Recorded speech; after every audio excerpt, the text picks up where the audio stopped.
Althea Viafor Crest for Vernissage TV. I'm sitting with Lisa Kirk at Invisible Exports at 14A Orchard Street in Manhattan's Lower East Side, which is the new community. There are about 60 galleries in the Lower East Side now, and this 60? Is one of my favorite young galleries. It specializes primarily in conceptual art, and Lisa Kirk is an artist who's quite well known in the art community. She's known as an artist. She's shown at PS1 recently, did an incredible installation that got a fantastic response inside and outside of the community. And right now we're sitting in an environmental installation at Invisible Exports. And this is Lisa Kirk. Hi. Hi. So Lisa, tell us the title of this Shanty Shack exhibition.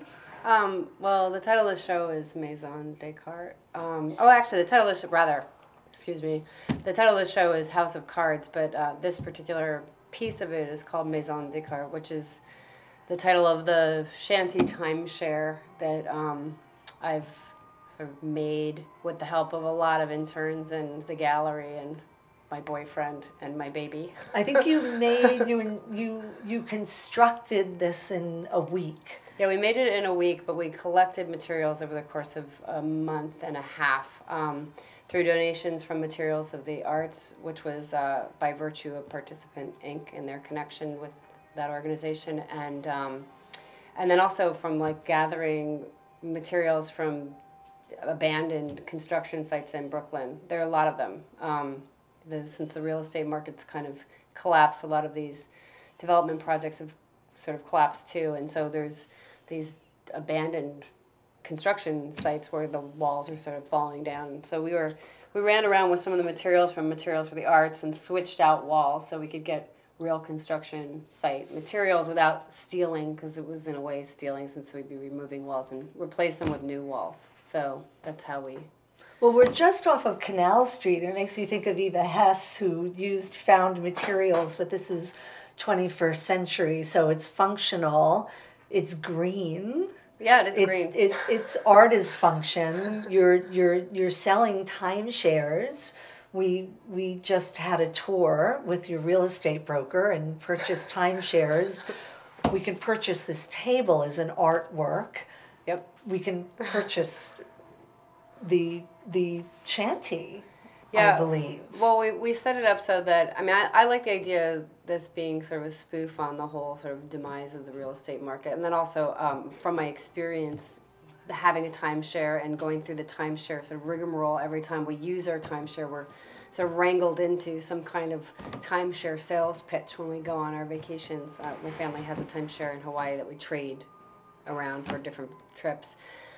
So from that experience, and then I kind of like the idea of messing around with the idea of the market and the art market, and also how galleries operate to sell art, and wanted to make sort of a recession-proof art show.